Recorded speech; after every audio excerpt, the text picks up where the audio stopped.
Welcome to Zoom at 8.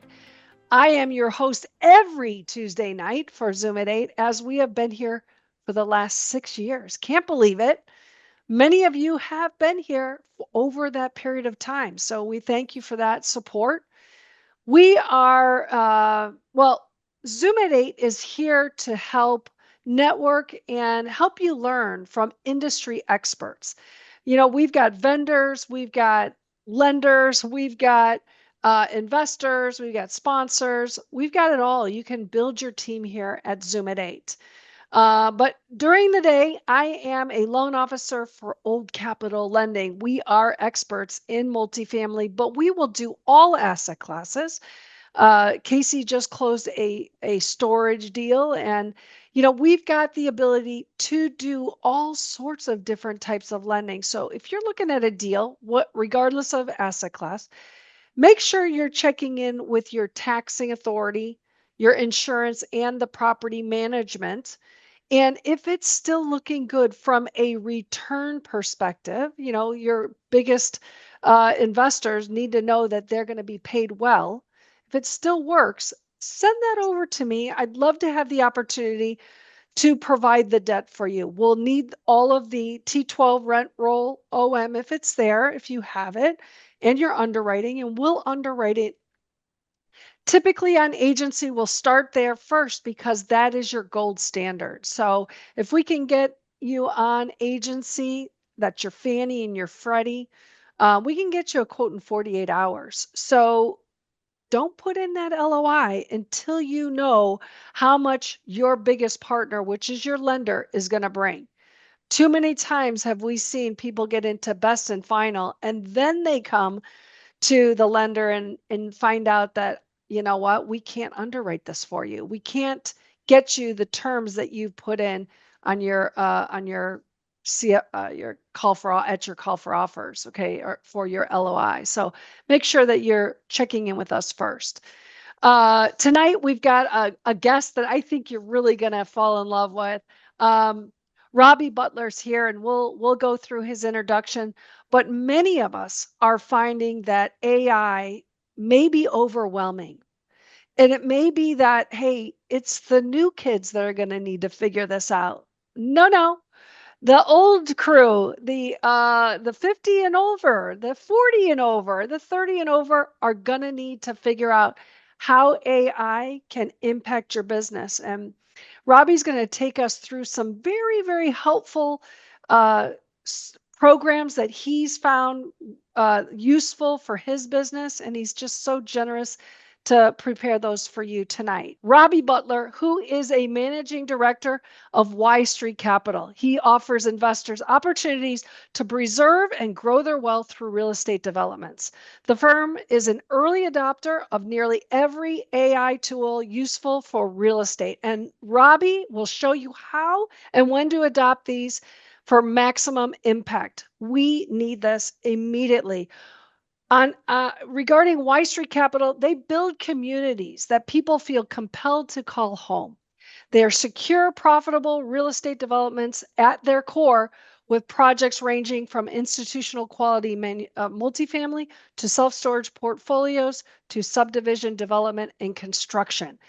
And Robby, as I mentioned, I met him in New York earlier this year. He lives and resides in St. Louis, Missouri, and he's been married for 6 months. He's still in the honeymoon phase. So, also, Robby is a big rugby fan, player, coach. So, if you guys have any rugby questions, you might want to ask those of Robby tonight. So, want to welcome Robby Butler to Zoom at 8. How are you? Doing great, Julie. Thrilled to be here. And on the rugby comment, rugby and artificial intelligence have very little overlap at the present moment. So we will likely stay off of that subject. But you all came because you feel that artificial intelligence can likely make your real estate investments more efficient, more profitable. You can find better opportunities. And so I commend you for your excellent decision to come tonight. Delighted to share, and we'll go through plenty. I will ask you to throw things into the chat. I'm used to giving this live, and so I can get a read of the audience much quicker, hit raise of hands and whatnot. But I'll ask you to use the chat so that we can get some quick audience feedback, and so I can know, are we uh, are we hitting the plateau on how much information we can handle, or can we go a little deeper? Because all of these subjects run the whole gamut of complexity, from the simplest, easiest implementations all the way to, yep, mind is blown, need to log off now, have a nice evening. So, on that note, when Julie and I spoke 6 months ago and I first gave this presentation that she got to see, artificial intelligence was in a certain evolution. I've given this presentation probably every 2 weeks since then, give or take, and every single time I have to update this presentation. At times I've had AI make the whole presentation, and then at times I have to tear it all apart because it has moved in a way. Artificial intelligence as an industry tool has moved in a way that I can't get it to show on the slide, so I give up and make it myself. This is one of those slides where I just gave up and made it myself because of the positioning where we're at. But I've got a version of this that was entirely created using artificial intelligence. So at least if any of you give presentations or they share with investors, or your lenders looking for a better description of what you're trying to do, presentation tools are one thing we can talk about. As Julie said, this is still a relationship business. And at the end of this presentation, we'll talk about the long range of where I see artificial intelligence impacting the industry on the 25-year cycle. However, to begin at the beginning, we said it's a relationship business. And that's where Julie and I met, in that top left photo. These are all other industry names that you likely will know if you have spent enough time or you perhaps read the Wall Street Journal. But there is a little bit of a hint here. Did any of you see the artificial and art, the AI generated image embedded in that list? Let's look again. Any guesses? Any number? Number 3, I'm going to say. 3. This is good because the people in Las Vegas had guesses all over the map, which was frankly embarrassing, because it is number 3. That is correct. It's because I didn't have any photos with Brian Dawson where he and I were together. So what do? You take it to ChatGPT, you feed them, and you say, look, will you please create an image of these two people hugging and facing the camera? Like, I had my arm around Julia and all these friends sharing together. But you have to be precise in the language you use, because I said hugging and facing the camera, and this is what I got with Brian Dawson. A little bit more of an intimate relationship than I intended to show you. One small tweak, and we get backed off a little bit. But you'll notice nothing is perfect in the artificially intelligence oriented world. Does anyone see any problems with the photo I showed you on the right hand side here? Your hand. What hand? So, They're making you bald. I mean, Oh. I've been this way a good long time, but in any case, I am missing a hand entirely. My suit jacket sleeve is woven straight into the breast of this blazer. And so artificial intelligence is not yet perfect. The analogy that we will discuss through the entire day today is the artificial intelligence baby. Congratulations, you are now perhaps a new parent, or you now have another child you didn't expect to have. And they are about to be the brightest individual in your entire ecosystem, but they need a little help. The baby analogy is very helpful when you get frustrated because you can't get ChatGPT to give you the response you want. It's a baby. It is a very, very wise baby, but you have got to coax it into doing the things you want to do. And once it starts to do them well, now we're talking, because this baby will grow faster than any of your other children, and it will grow much further. Out of curiosity, tell me a little about our use here. Type in the chat. Let's say if you're using AI less than an hour a day, put a 1. If you're using AI, let's call it 2 hours a day, put a 2. If you're using AI 3 or more hours per day, put a 3. So 1 or less, 2, 3 or more. Let's see how each of us is currently handling our current work with, 1. Helpful. 1. Seth is a 5, so out of 8 hours a day, he's using it 10. 1 and 1. This is always good to know because, as I'm sure you're all aware from having watched the world move over the last 10, 20, 30 years you've been in business, adoption is hard. And getting on the early stage of anything is challenging. There's less charted roadmaps. Didn't go to college for artificial intelligence, at least most people didn't. That is a part of this industry right now that most people are not using. And it sounds like the majority of our audience here is using it less than an hour a day. So we will approach things from that perspective. The thing to remember is this is really about behaviors. And you all will start to have to listen for the behaviors that you need to change in order to make use of the best tools out there. And I will recommend plenty of tools for you this evening. Here's the table of contents of what we're going to cover today. We'll talk about finding funding. That includes both lending, equity investors, other relationships, other networks that you might need to tap into. We'll talk about research, getting into market data, getting into property data, always fun. Talk about analyzing opportunities, either your existing opportunities that you already have under contract or in your portfolio, or future opportunities you're pursuing. And then we'll talk about agents. And I know the last time Julie was there when I gave this presentation, last time Julie heard this presentation, I should say, agents were not really in public consciousness yet. Agents really started showing up about November of 2024, and in probably, let's call it February of this year, the public consciousness spiked and more people realized agents are the next thing in artificial intelligence. So we'll talk about those at the end. For each of you, the thing to do is to laser in.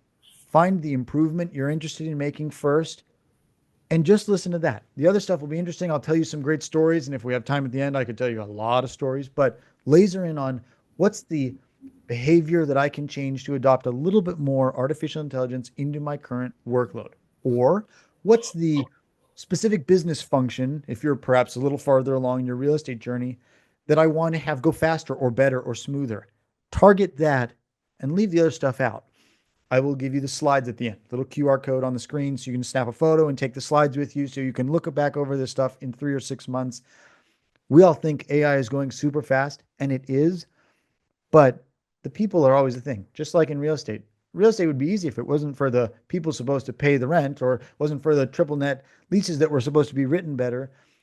The people are the thing that drive AI adoption industry wide. And though we think it's happening fast, it actually will happen very slow. It will happen just about at the rate that you are aware of what is going on in the artificial intelligence world. And as your awareness grows, so too will your recognition of all the new opportunities. So my goal tonight is to give you something that'll help you be more efficient, more profitable, perhaps a little happier with your real estate career, but you'll also get some of the tools as well. We'll talk first about finding funding. Out of curiosity, how many of you have ever done what Giancarlo described, the cold call journey, pounding the phones for hours on end? If you have, like, give me a smiley face in the chat or anything like it. Give me an indicator that you've done the hard volume outreach work. Smiley face from Giancarlo, who would know? Hunter's done it. Multifamily broker, makes sense. Oops, I accidentally advanced the slide by mistake. Holding on for a moment. So, yep, people who have done the outreach work. You're perhaps using the sales function. You're in your seat, needing to drive business. That's hard work. Google, finding either the next relationship you need or the number of the broker for the property you want, or you're looking for, Giancarlo, what did you say? Was it mobile home parks? So you're figuring out who the operators are and calling them. That's hard work, and it's not very scalable. That has been business ever since the telephone was invented. Clay.com is the artificial intelligence tool that I have found best for making that process as efficient as is possible. Clay.com is a research tool, and what it allows the operator of that tool to do is to gather immense amount of data at rapid succession. If you wonder how a business, for example, a startup business can suddenly find 5,000 customers as fast as possible, It's through tools like clay.com. I'll show you a little of what is possible on clay.com. This is a prompt that I gave it saying, I want to find a very specific family office investor that is in a certain geography and fits a certain criteria. Plug that into clay.com and it begins to find lookalike companies. That's not the world's most innovative thing that has ever occurred. It starts to find these lookalike companies, plenty of software tools out there that do that.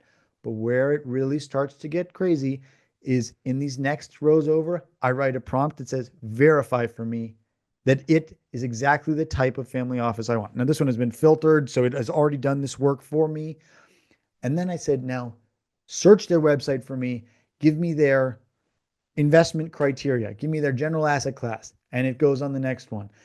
Then I have it parse that out. And if we go further and further down the list, again, this is just a screenshot of clay.com, I can have it ask, hey, look, scroll to the bottom of the website and grab the address. Scroll to the bottom of the website, grab the phone number. Pulling it all into data. This sheet is, as an example, this one has 619 rows of research. This took, I would guess, 40 seconds to compile. All of that data pulled together from a little prompt plus requests that I had embedded in place to be able to have it do all this work for me simultaneously. This happened linearly with a human being. This happens exponentially with clay.com. Clay.com is the only tool that I will refer to tonight that has that specifically requires you to pay for it. But I start off with this story to give you an example of the mind-bending conversation. Paula, I see you have a question. I would love to take questions from people as we go so that you don't have to hold on the question. Go ahead, ask your question briefly. How much? This one is $130 a month. Did it populate in that format for you, or did you create that and tell it to do it? It populated in this format because I asked for these things. I said, I want these rows, do this for me. Does that answer the question? Yeah, so you created the spreadsheet and you told it to populate the spreadsheet and go to all the websites and grab the data for you and put it in this spreadsheet. Correct. Started blank, ended filled. Sweet. This works for any relationship you need. I was in, again, I mentioned Las Vegas. That was the last time I think it was the last time I shared this. And a gentleman said, I work in senior living and I want to find small group living homes. And they always have a specific type of operator. Can clay.com do that? I said, oh yeah, totally. I was driving, I was not holding the steering wheel. I was in my car with my laptop open. He was on Zoom and I was typing away to get clay.com to produce those leads. It works when you're looking for lenders. Hopefully you find Old Capital right at the top of that list when you're pulling for new lenders. You're looking for brokers in your market for a specific asset class, property managers. Call 3 property managers and get their bids for your project? No way. Why not just call all of them that fit the asset class you're currently pursuing?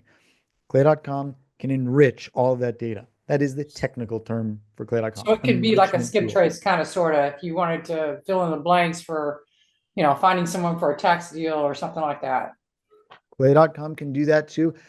But given what I learned from all of you, I'd say if we have questions about Clay, let's come back to it at the end because I love Clay. Clay is the only one that has a requirement to pay. It does have a free trial. 10 out of 10 would recommend it. Everything else we'll talk about this evening, free stuff that you can go and do right now, no credit card. So that's one way to suddenly work so much faster in your role, especially if you're doing sales or marketing for your firm or for your own investments. Clay.com, 10 out of 10 would recommend. So another tool, you all are likely more familiar with this one. Have any of you perhaps had an investor meeting where you meet someone who's got a little bit of money and they're looking to place it, but you're so fixated on everything they say that either you can't focus on talking or you're too focused on writing, and that ends up in a disjointed conversation. This is the old way of working with other people, thinking either, okay, I can either talk or I can write. That is not an efficient way to record massive amounts of data, especially when you're talking to a lot of people. I've called 360 family offices in the last 90 days. I think I've worked with 3,000 investors, maybe a little less over my time period in my role with Y Street. And when you get that much information, you cannot keep that all straight. If you bring on any tool like Fireflies or Zoom AI Companion or any note taker that can land in with you, there's Otter, there's any tool out there. This is the new way of compiling data into a customer relationship management tool. You can't keep all the notes that you need to, but artificial intelligence can. Let those tools in, give them a little bit of access, let them join in on your Zoom meetings. And not only is it going to start keeping your conversations, of course, but it can start analyzing them for you, cross-referencing, making connections. So you have a Fireflies tool sitting alongside you in a Zoom meeting like this. And you say, hey, give me all the Zoom meetings where somebody mentioned that they want their returns in 5 years. And suddenly everyone's assimilated into one list. This is more advanced than anything in the CRM world, all because this tool is actually in your conversations with you, keeping the data. It can go further than that too. When I speak and my Fireflies tool is listening, it's adding tasks that I say, such as like, Julie, I'll email you to thank you after this presentation. And it goes, email Julie with thanks after the presentation, and puts it straight into my task management tool.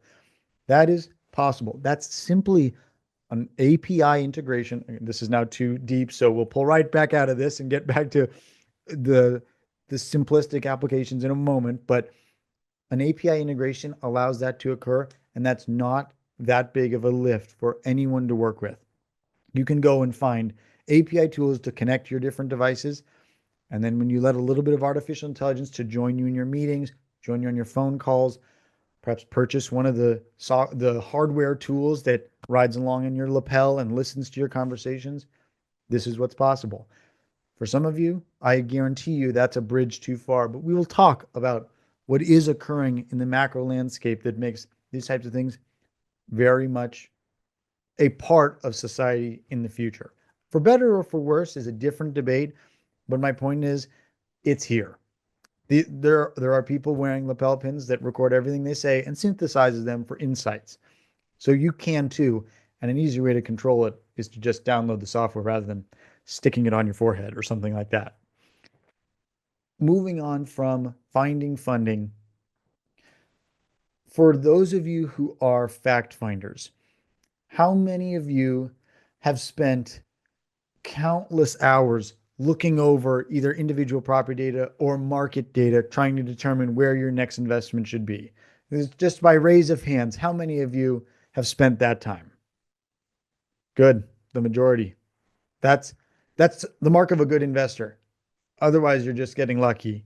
And they say rather be lucky than good, but at some point you also want to be good. And that research process is part of why people don't invest in real estate. Let's be honest, it is an inefficient market. You have to do the research. And we'll talk about that when we get to the end of this presentation as well. That huge task is effectively solved with Perplexity.ai. Perplexity is a research tool, free to use, just like ChatGPT, that's able to comb through immense volumes of source data, online listings, knowledge bases, and produce insights based on what you ask it for marketplace research, for even individual research. Hey, I've met this person. Here's their LinkedIn. What else can you find out about them on the internet? Perplexity is a massive time saver. Simple example, you ask it best marketplaces for investments in the US. This is table stakes. This is easy. Most of you, if you've read the Wall Street Journal once this year, you probably have some idea of what hot markets are in the US, but it can go much deeper than that. You can take screenshots from your phone. You can take Word documents that a broker sent you. You can copy and paste from emails. Here's a simple example. I said, Perplexity, make a chart of all the guests Julie has had in the last 12 months. List the date, their name, their company, and their subject. If we had to estimate, how long would that have taken me to go research? Julie, what would be your guess? How long would this take me to do manually? I'm sorry, you're on mute. I'm going to guess you said a couple hours. Minutes at least. So if I knew exactly where to find Julie, I might be able to get that in a couple of minutes, scrolling really far on Instagram and finding all of her posts and that type of thing. This was maybe a 4-second search result that pulled up all the guests of the last year, and it actually went to people that I had forgotten Julie had seen. So this quick search on Perplexity summarized, though it left out the companies, which was an interesting piece, summarized many of the guests that it was able to find immediately. That's fast insight. J.E. Steiner is a friend of mine. He's from St. Louis originally. Totally forgot that he was involved with Julie's group. Jim Ross was at the same New York event. It was great to see him then. And I can draw these informational pieces at my fingertips for anything I need using Perplexity. And Perplexity is free. Some of you are talking in the chat. I can see about crime maps control. We need to give artificial intelligence that. It already has them. Now, gaining actionable insight is where the gap is at the moment. But crime insights, absolutely. Demographic trends, absolutely. It can comb through hundreds and hundreds of search results simultaneously, which is something that human being cannot do. Let's talk a little bit about due diligence. And I know we're headed towards the off ramp. And so I'm going to start talking a little faster. I know we have time for questions as well. So we'll be okay. If any of you saw, I did a presentation on LinkedIn Live a couple of weeks ago about due diligence with Leila Kunimoto. That is her full-time job. She's a full-time limited partner. She's allocating a certain amount of deals every single month that she's investing in. So she spends a lot of time reading other people's investment decks, looking for deals, et cetera, et cetera. That's a huge job. 300 deals a year. How many pages of legal documentation and market statistics are you reading for that? That's a big lift. Do any of you have a specific favorite when these types of things occur? Do you prefer when there's fraudulent information or perhaps omissions, or perhaps a broker directly lies to you about something occurring? Does anyone have a specific favorite on this list? I just want to say obfuscations. Fraud. Out and out fraud. Good. I'm glad to know you all have preferences. These things From experience. These things are extremely difficult to find. You have to have experience to do it. However, if you are drawing the lines, we just talked about a research tool that can comb through immense volumes of information immediately. That analysis can be extremely fast. So you can jump to insight quicker than by having to meet with the group, go back and check everything they've said, and then go back for deeper questions. Those things can get pulled out immediately. I mentioned Perplexity, another favorite tool of mine, and it's also the favorite of Layla's. So I feel very validated in saying this tool is fantastic, is Google's Notebook LM. That's a large language model that can directly accept data that you give it and start to cross-reference and synthesize it at hyperspeed. We've got 2 stories about things that occurred since January, since you and I last did this together, Julie, of examples where AI made the difference in our business immediately. We were referred to a highly reputable lender. I already blew the punchline of the story here. We were referred to a lender in Florida that came very highly recommended from, I mentioned family offices, another family office that had just started to work with him. They said, we feel good about this. I received some information over email and I went, that's kind of a weird thing to send over email. And there's some oddities here. I'm going to just hand this over to Notebook LM and I'm going to see what I do. This is Notebook LM's interface, very similar to most. You've got the files you upload on the left, summarization, and your text on your chat interface in the middle, and then where you save its responses on the right. I submitted thread of the email, a PDF they sent me with about 10 pages, and one other, and our first meeting's transcript from Fireflies, all into the left-hand column here. And I said, what do you think about the seriousness of this business?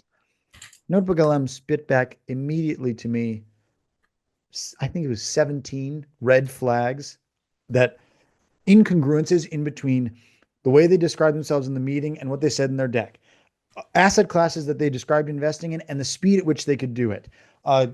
Time to close on major loans that didn't really make sense when you back up and think about it from a due diligence perspective. How could they study this whole deal and then provide a $50 million loan at that speed?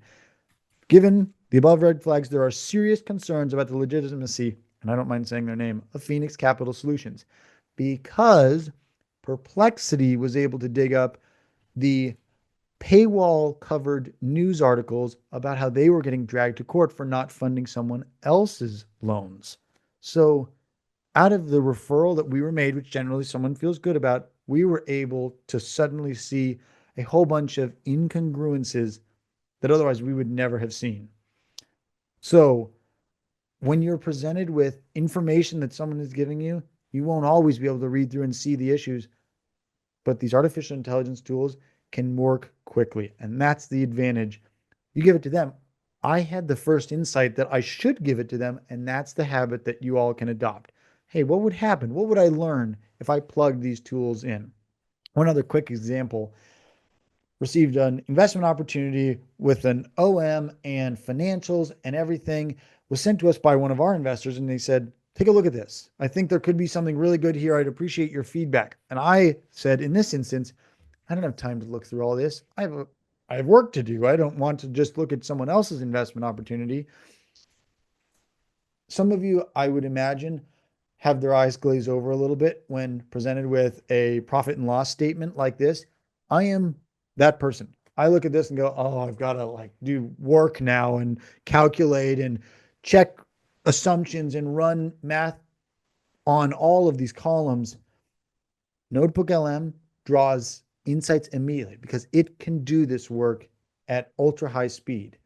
It drew some immediate, it made some observations. It said, okay, they're projecting, they're going to go from their first year, 400 grand in revenue, to 25 million in revenue. They're going to go from 5 projects in the first year to 11 projects in the second year. Wait a second. How are they going to go 50 times higher in revenue from only doubling the amount of projects in a year? That does not make sense. And they do not explain their proposal for how they're doing so in the investment deck. That took me 1 minute. It would have taken Robby with a calculator all day to find that solution. You can do this so much faster when you plug these tools in, when you use them for the strength they actually have. So immediately I handed this back to the investor and said, if you can figure out how they're going to 50 times their revenue by doubling the amount of projects, let me know, because I'd like to sign up. But it's not likely that they are able to do such advanced financial production from their business plan. And they certainly don't explain how. So those are all real examples. We're going to talk about best practices, and then we're going to go into agents. We've mentioned training that baby up. None of this happens just because you want it. You have to coax it. You have to ask it again. You have to give more detail, perhaps provide more context. Communicating with artificial intelligence tool is like training a baby to become a toddler, to become a teenager, where it starts to enter into some ability to work in the way you're intending it to work. And that is very possible, but it does take a little patience. I see a good question here that it can do a strategic strengths, weaknesses, opportunity, and threats analysis. I think that's Boston Consulting Group. Very possible. And it can do even more than that. So if you say, give me a SWOT analysis, it will happily do that. It can also rerun financial assumptions. This is something I learned from Layla. In fact, if you're presented with financials like this, that you can actually, Can it do it based on a specific market with a specific IRR target? yes, For variance percentage, et cetera. You know, if you were looking at the percent risk for a specific threat. IRR is a function of the business plan for the investment. So IRR is a sensitive metric. Let me give you an example, perhaps, of something very possible. If they're saying, all right, we think rent growth is going to be 4% per year and expense growth is going to be 4% as well. You can say thanks for the financials. Hey, Notebook LM, run this again, but put the rent increases per year to 0, put the expense increases to 1%. Tell me where I land in 5 years with that assumption. That's classic stress testing. So, And so those, keeping all other variables equal with leverage in place, assuming no changes. as an example, that's very easy to do.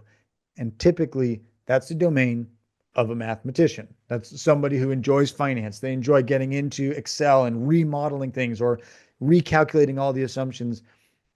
But Notebook LM can do it faster than you can. And it can do it with with some checks and balances. It can do it very consistently. So you can say, hey, let's pick up the rent to 5%. How well do I do if my assumptions are, or rather, if the actuals are better than my assumptions? Very possible. And that's a great prompt. Credit to Layla for that prompt. This does become about habits, and you want to form habits and you use your new habits, because that's how you'll continue to train that baby, because the baby will get better and you will get better as well. That's ideal. As these tools grow into their own, with or without you, you might as well include yourself in that relationship. I strongly recommend getting the apps on your phone so you can continue to play with them and test things and see the same questions you asked on your computer from your phone. And you can remember, okay, this is how I used it in this case. So many times you will catch me taking a photo and sending it to Perplexity or ChatGPT or some of the other tools that we can talk about later, and saying, hey, tell me what you see in this screen. And it goes, oh yeah, that's a masonry chimney with, it looks like about 10 years old, tuck pointing, and it'll cost you in this marketplace about, let's call it $3,000 to redo the tuck pointing on that chimney. Could be right, could be wrong, but it's a better guesser than I am. So those types of tools, very possible when you're entering the right data. So I recommend downloading the phone apps so you can use them more freely as you go. As we start to wrap up here, and I know Julie wants to get to our networking sessions as well, we will talk just briefly about agents. Agents to public consciousness are fairly new. They're older than what we think. Given what you all responded, in the one category for artificial intelligence use, do any of you work frequently with automation? Does anyone have automation experience? Julie does. Very cool. Automations are automatic sequences that occur to make a repeated process occur without your input. Agents are designed to take a repeated process like that and work selected processes at their own pace. So it turns from a process-driven software tool to a goal-driven software tool. Whereas an automation would say, okay, every day you want me to send you an email with your calendar. Okay, that's an automation. An agent will say, you want me to reschedule your appointments for you that overlap with lunch every day of the week, and I'll look at it once a day. That's a goal-driven agent. Rather than just blindly working a process, an agent goes, oh, look, this is occurring and I'm going to act on it. At this day and age, we'll talk about a few agent tools. You are most efficient for finding something off the shelf. Rather than trying to go build your own agent, an extremely difficult process, ask me how I know, going to find things that are already on the marketplace that you can either test for free or buy for $10 a month, far more recommended. A little bit of a trend, just so you all are aware. Every tool we've talked about so far has been a large language model. Agents are a different type of artificial intelligence interface, but they are growing closer together. So stay aware of what's going on in the ChatGPT and the Claude and the Grok and the Gemini platforms, because they are coaxing their own way towards agent behavior as well. So if you're not already using agents, they might show up at your doorstep in a couple of months and you'll have a chance to use them anyways. However, here's a few ways that you can get into the agent world yourself. N8N is the top of the market right now. It's very likely that Zapier and Make, who were the former automation kings of the hill, will actually overtake N8N and regain market supremacy for automation / agent behavior. These two, Make.com and Zapier, are big industry players, and they're the most well-versed, though N8N is definitely first mover advantage in the agent world.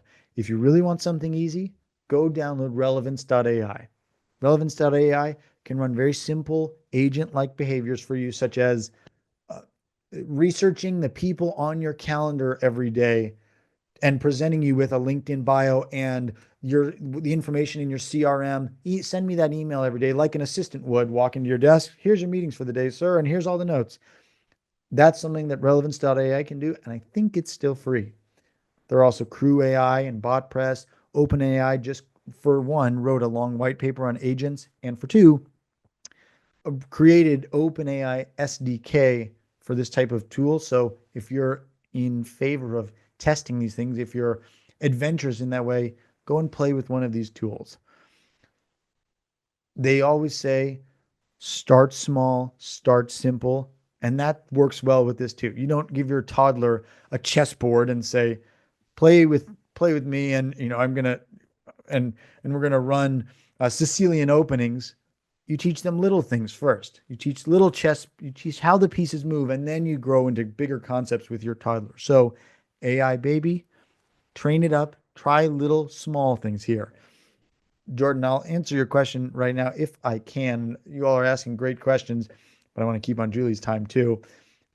AI agent companies are often able to integrate, yes, and that's through the API tools. That's typical that they have pre-recorded overlaps. So very simple connections can allow your AI to work with your CRM, to work with LinkedIn, to work with Google Sheets, etc. You don't always need different subscriptions, but definitely your tech stack will slowly grow more expensive. But to test things out, everything I've described here can at least be tested for free.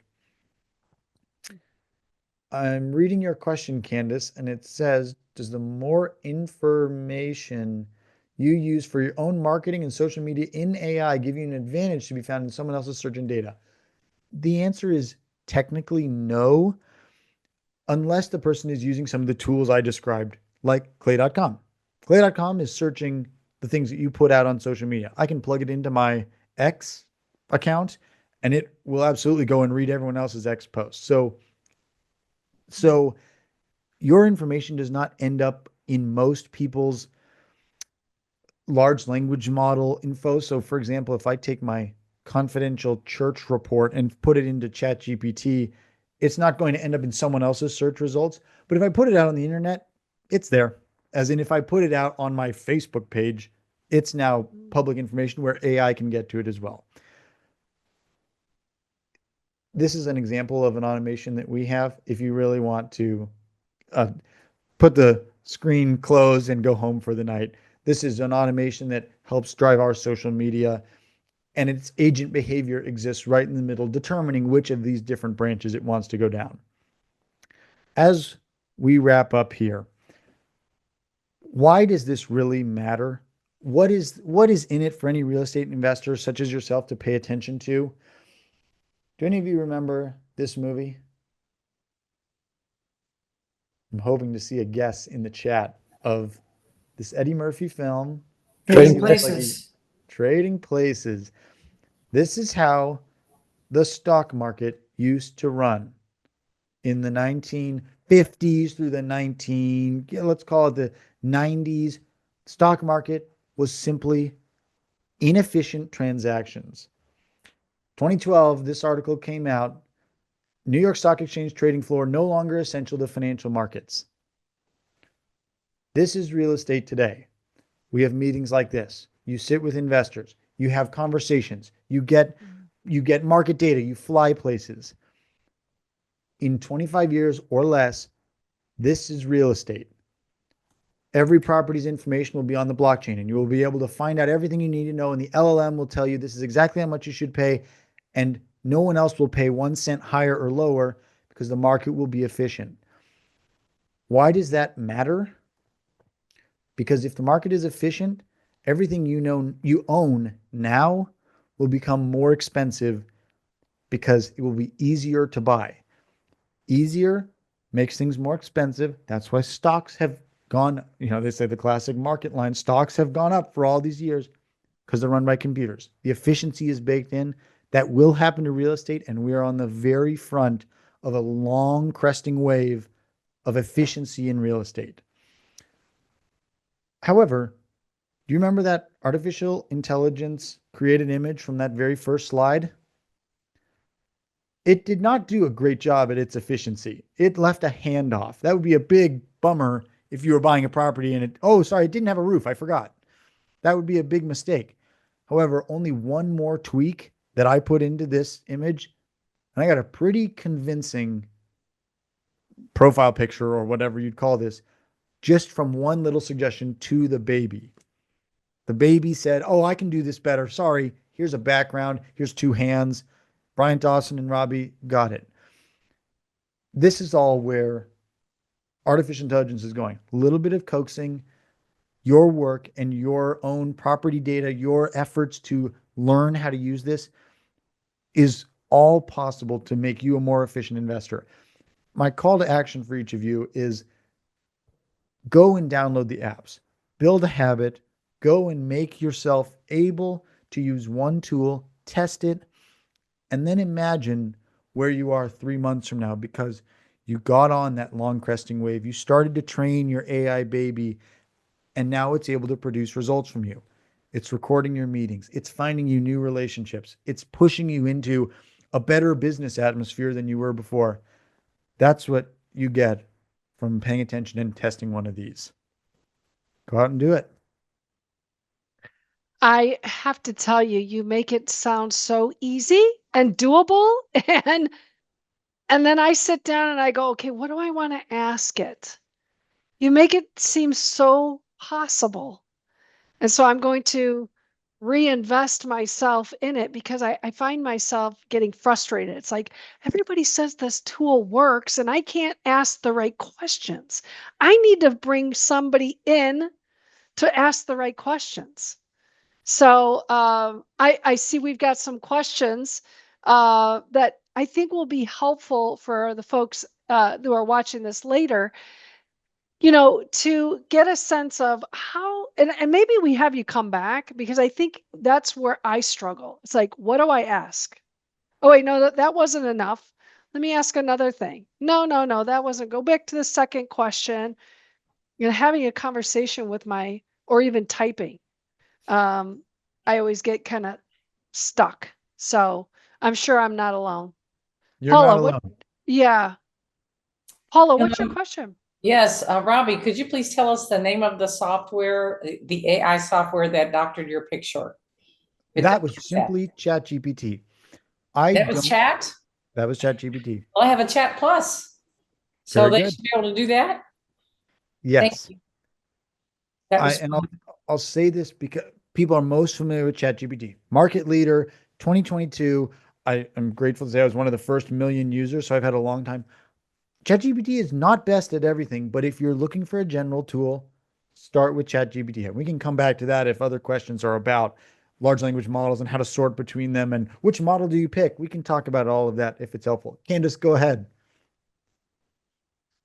I think that's kind of exactly where I'm headed because your knowledge of all of these, could you kind of like give an overall how to sort through, other than what you've kind of pointed us to? How long did it take you to learn all this? And then to be able to narrow it down to like going in this direction? And I'm just curious, Robby, so you obviously are a syndicator of some sort, and then you just do this on the side to help people and get credibility. I'm just curious, like connecting the dots, or are you just going on to be the spokesperson for all AI? Great question. You'll have to remind me of the second one after I answer the first. The first one is that all the time I have to ask my own preferred artificial intelligence tools, the large language models that I prefer. People were talking in the chat about Claude. Love Claude. Huge fan of Claude. I ask Claude all the time, what are you best at? What makes you best? What are the other AI tools I use good at? And what opportunities am I missing? Let it tell me. I often don't know the most up-to-date data, but I always check with the large language model tools, the Claude, the ChatGPT, the Grok, just to see, oh, is there something I'm missing that I could be using better? So that's one way I stay abreast. And I ask that question literally once a month, if not more often. So Claude and I have known each other forever. I've been talking to Claude. Gosh, I don't remember. ChatGPT was my first, and then Claude definitely soon after. But I still learn new things from Claude because Claude develops it. They add software tools, they add things, and it tells me. So I let it tell me, and then I do cross-reference it. I ask other tools, hey, just copy paste, move it over to Grok, and I say, hey, Twitter, tell me what you're best at. Your second question, how does this link up with my actual business? I do love to speak, so it's fun for me to share this type of info. When I was brought into Y Street Capital years ago, this was one of my functions, and it took me long enough to figure out, I know all this stuff about AI. How do I put it into the business effectively?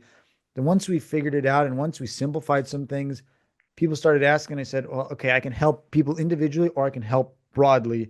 So I do this because I knew Julie and I had a great time together in New York. And I said, if I can ever help there, I'd be happy to. So that hopefully connects the dots. It's a networking tool for me as well.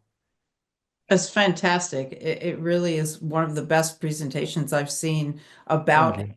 So thank you so much for what you do. Thank you. Paula, before you ask, let's see if there are any other questions in the chat that I scanned over. If you write a book on AI, who owns the copyright?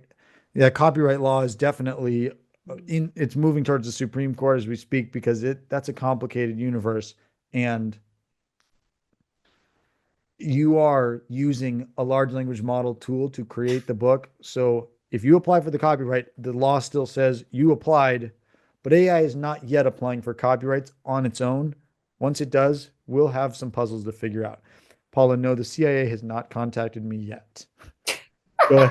Go ahead with your other question. Which has the least amount of bias that you've noticed?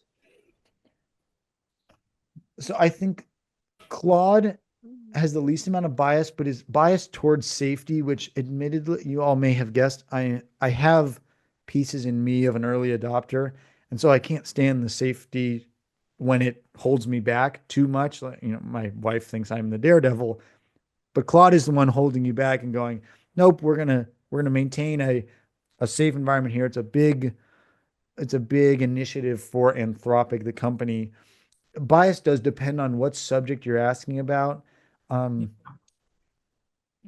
So it depends on the subject. I've had chat lie to me before, and I've given it data and it refuses to acknowledge it. I've had that happen, just to let you know. Absolutely.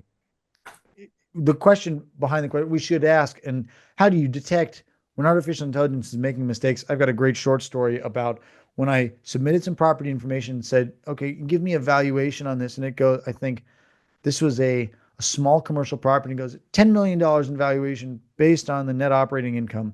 And I went, did you use gross operating income, not net operating income? And it goes, yep. So it multiplied the valuation of the property by 3 for free when I fed it the info, and it knew the calculation, and it still grabbed the wrong number. So someone mentioned this in the chat earlier, you do need to know fundamentals to be able to check the work of your own artificial intelligence tools. I knew when it told me property's worth $10 million that it was not worth $10 million. But I was also able to quickly figure out, why did it do that? And sometimes you have to ask it, hey, why didn't you scan the rest of the page? Why didn't you finish your work? And it will go, oh, sorry, I got distracted. Or, oh, sorry, I assumed that I could read the first page and scan the next 10 pages and just work off of assumptions. And I said, no, I need you to read all 10 pages in order to do this correctly. That's part of the education process, coaxing the baby to do better work. No, you can't just summarize your homework and turn it into the teacher. You have to do all the work. And that little encouragement is also how you learn as a person. It sounds like Jordan said that your QR code's not working. That's a bummer. And I Especially- tried it and it didn't work for me either. You're kidding me. Well, folks, I apologize too because we tested it Yeah. before this meeting and I got it. So what we can do, I can actually, let's try it a different way. I'm going to stop screen share and I'm going to put the link to the presentation in the chat right now. Other Quick questions? message. I had to create a OneDrive account to be able to open it. That's odd. That shouldn't be the case either, but let's do it this way. And I This- have a OneDrive and it said it can't authenticate it. So Same here. yeah. Once I Well- did that, I was able to open it. Oh, Well, two things. One, here's the link if that's not working. And two, I think I can actually put the whole file. Nope, unfortunately not. Let's see. Oh, yes, it looks like I can put the file in here. Give me one moment and we'll see if I can just upload it myself and you can download it. Other questions while we're getting you all the file you came for? how many hours do you work on Less- AI? Less than I like, but I probably spend, I'm going to say, 3.5 hours a day solely using a tool and probably the remainder of the day working with things that a tool gave me. Here's an example. Clay.com that's the tool I shared at the beginning where it can research 1,000 people at the same time. That was a huge learning curve for me. A very slow and frustrating one. And so now every 90 days, I spend some time going, I'm only going to learn. I'm not going to do anything different about Clay. I'm only going to learn. And I spend a week learning, and then I spend the next 3 months going, now that I know all this, I'm going to go and work more with it. The first learning curve was 3 months long. It was annoying, and I had to keep asking for help the same way you're describing, Julie. Hey, it didn't work again. Why didn't it? I saw you do it. Why can't I do it? That happens. You find someone and go learn from them. Good point. I just opened that, but it doesn't open in my OneDrive. So maybe if I have to download it, I'm not sure. Yeah, you want to Ma- download it. It worked on my computer. Okay. Well, And maybe for the folks that, oh yeah, I got it. What I'll do is I will, for the people that are watching, after I will send this link on the emails so you have it as well. Well, this was amazing, Robby. I know that there's so much that you just scratched the surface of it, and there's a ton of more information and questions that we probably will have. So maybe we can have you back in another 6 months. You could share with us some of the new and different trends that you've come up with that have really resulted in some dynamic changes for your company, for finding capital, for building your business. I think that would be super helpful. would be happy to do so. And I shared it and I pulled it down, but feel free to follow me on LinkedIn, reach out to me there. Happy to answer more questions. I enjoy this subject, so it is fun. Well, you're good at it. So, well, thank you again for joining us tonight.